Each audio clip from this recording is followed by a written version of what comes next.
Welcome to ObscuraTime, where hidden history comes to light, and where the silence of the past is broken. Today we uncover a part of history many are afraid to speak of, a truth that challenges our understanding of the transatlantic slave trade.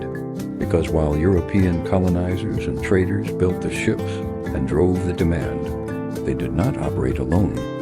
This is the story of how some African leaders and kingdoms participated in the machinery of slavery, and how silence has buried this chapter in dust and shame. Let's go back to the 15th century.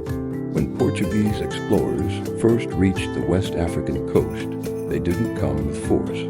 They came with trade goods, guns, textiles, alcohol, beads, and they were met by powerful African kingdoms, Ashanti, Dahomey, oil, Congo kingdoms with organized armies, bustling cities, and complex societies.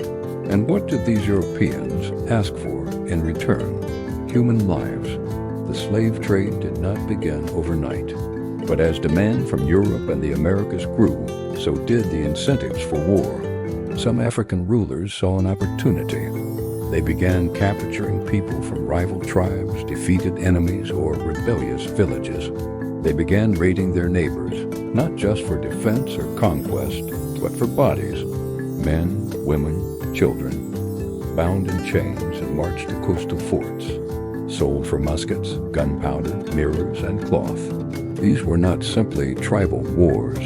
These were wars fueled by commerce, by European desire and African supply. A brutal transaction played out over centuries. In the kingdom of Dahomey, in present-day Benin, captives were brought to the capital, Dahomey, and paraded before being sold to European traders. The Dahomey army, including the fierce female warriors known as the Agassi, fought specifically to capture prisoners for sale. The Ashanti Empire, deep in the forests of Ghana, built immense wealth through slavery. Its kings levied taxes on the sale of captives and controlled trade routes leading to the coast. They even exchanged ambassadors with British traders in the Gold Coast. But this is not a tale of betrayal. It is a story of survival in a world on fire, because these African leaders faced impossible choices. Refused to trade and risk invasion. Trade and preserve their own people, their own kingdoms. Some believed they were trading prisoners of war people already condemned. Others knew the truth, that this was a machine that devoured lives, culture, and freedom. At coastal ports like Elmina, Cape Coast, Ouidah, and Lagos, captured Africans were branded with hot irons, forced into dungeons, and loaded onto ships like cargo.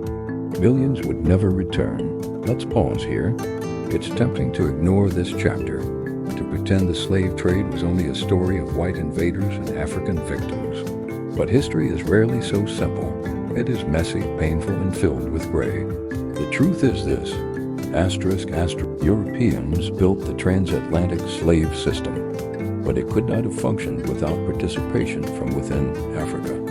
This fact doesn't absolve the horrors of colonialism. It doesn't shift the blame for centuries of racial injustice. But it does remind us that power, no matter where it lies, can be corrupted. Yet not all Africans participated. Many resisted. The Kingdom of Congo initially allied with the Portuguese, but later broke ties, as King Afonso I watched his own people disappear into slavery. He wrote letters pleading with the Portuguese crown to stop the kidnapping of free citizens. In present-day Nigeria, some communities fled into the forests to escape slave raiders. Entire villages moved to isolated regions, building secret societies to protect their people. There were African abolitionists. There were voices of resistance, but they were drowned out by the roar of profit. Today, very few monuments honor these truths. Textbooks gloss over the role of African intermediaries. Governments avoid the topic altogether. It is a silence born of shame, and shame is powerful. It buries truth, and truth, when forgotten, becomes dangerous. Because if we do not understand the full scope of our past, we cannot fully heal. We cannot rebuild. The descendants of those sold still carry the trauma. The descendants of those whose soul carry a silence too heavy to speak of, but the silence must end. Acknowledging this part of history does not mean dishonoring Africa.